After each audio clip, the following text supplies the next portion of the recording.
नमस्ते अनि स्वागत छ मेरो नेपाली सादा रेसिपीमा। आजको रेसिपीमा मैले पुलाउको रेसिपी सेयर गर्दैछु। मैले चाहिँ यहाँनिर घरमा भएको एउटा अकेजनको लागि बनाएको पुलाउको रेसिपी चाहिँ तपाईहरुको सामु सेयर गर्दैछु र हजुरलाई आजको यो भिडियो कस्तो लाग्छ भिडियो अन्तिमसम्म हेर्नुहोला र यदि तपाईहरु मेरो सादा रेसिपीलाई सब्स्क्राइब गर्नुभएको छैन भने सब्स्क्राइब पनि गर्नुहोला। मैले यहाँनिर काजु लिएको छु अनि किसमिस लिएको छु अनि यो तेजपत्ताको पोक्रा लिएको छु अनि यहाँनिर ल्वाङ छ अनि थोरै सुकमेल पनि छ अनि यहाँनिर चाहिँ तेजपत्ता रहेको छ र यति मसलाबाट पनि मिठो पुलाउ बनाउन सकिन्छ र मैले आज 2 केजी पुलाउ बनाउँदै छु र पुलाउको चामल चाहिँ मैले एकैछिन सफा गरेर यहाँनिर रेडी गरेको छु र मैले भिजाएन पुलाउको चामल नभिजाए पनि हुन्छ र यहाँनिर मैले डेक्ची तताइसके र डेक्चीमा तेल राखिसके। तेल पनि कति चिल्लो खाने त्योमा भर पर्छ, आवश्यकता अनुसार तेल राख्नुला।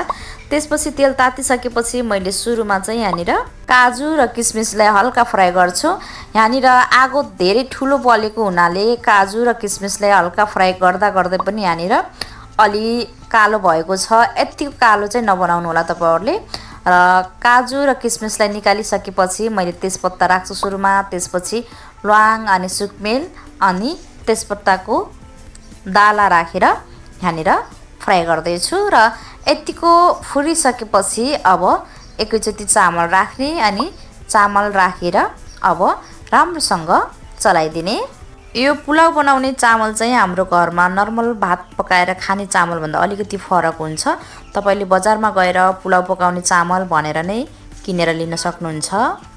आज चाहिँ यहाँनिर तेल अलि कम खाने धेरै जनाको समूह भइसकेपछि तेल अलि कम तेलमा नै बनाउँदै छु मैले र तपाईहरुलाई चाहिँ चिल्लो अलि बेसी मन पर्छ भने तेल अलि त्यही अनुसारको राख्न सक्नुहुन्छ। र यहाँनिर चाहिँ मैले काजु र किसमिसलाई फ्राई गरेको अलिकति किसमिस हल्का कालो भएको छ, मैले चाहिँ यहाँनिर निकालेर राखेको छु। यसरी कम्तीमा पनि 4-5 मिनेट जति चामललाई मात्रै फ्राई गरिसकेपछि अब मैले हरियो केराउ भिजाएर राखेको थिएँ। यो हरियो केराउलाई पनि मैले अब यसैमा राख्छु। हरियो केराउलाई चाहिँ मैले लगभग 1 घण्टा जति मात्रै भिजाएको थिएँ। यो चामल पाकुन्जेलसम्म केराउ पनि पाकिहाल्छ, त्यसैले धेरै लामो समयसम्म भिजाउनु पर्छ भन्ने छैन। मैले चाहिँ 1 घण्टा जति भिजाएको थिएँ र अब यसरी केराउ राखिसकेपछि फेरि एकैछिन बेर चलाइदिने र चलाइसकिसकेपछि केराउ र चामल बराबर भइसकेपछि अब पानी राख्ने। मैले चाहिँ पानी पनि राखिसके र राम्रोसँग मुनितिर चलाइसके पनि पानी चाहिँ तपाईले चामल जुन भाँडाबाट नाप गर्नु भएको छ त्यसको ठीक डबल राख्नु होला। त्यति राखेपछि यो पुलाउ पाकिहाल्छ र अलिकति कम आगो गराउनु होला। धेरै ठुलो आगो भयो भने मुनितिर तासिने सम्भावना पनि धेरै हुन्छ र पुलाउलाई पटक पटक चलाउने बेला चामल टुक्रेर नराम्रो पुलाउ बन्ने गर्छ। त्यसैले मैले आगो अलिकति कम गराइदिएर अब यसरी माथिबाट छोप्ने ढक्कनले राम्रोसँग छोपिसकेको छु र अब हेर्दै छु। मैले हेर्न सक्नुहुन्छ यहाँनिर चाहिँ पानी सुकेर पनि यो पुलाउ पाकिसकेको छ र अझै माथिको मुनि र मुनिको माथि गराएर मैले राम्रोसँग चलाइदिने छु र एकचोटी फेरि छोपेर यहीँनिर आगोको रापमा चाहिँ उम्साउन दिनेछु।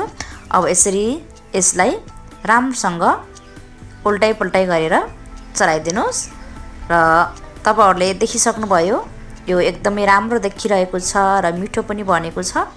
अब यसलाई राम्रोसँग चलाउँछु मैले र तपाईहरुलाई पुलाउमा हल्का गुलियो भएको मन पर्छ भने तपाईले यसमा थोरै चिनी पनि एड गर्न सक्नुहुन्छ। मैले चाहिँ यसलाई गुलियो नबनाउने त्यसैले मैले चिनी राख्दैन।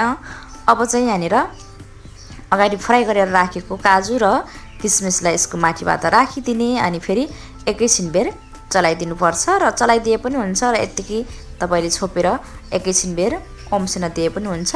मैले चाहिँ सबैतिर यसरी राम्रोसँग चलाइदिन्छु एकछिन अनि 10-15 मिनेट जति तपाईले आगोको रापमा माथिबाट छोपेर उम्सिन दिनुपर्ने छ र जति उम्सायो त्यति राम्रो हुनेछ।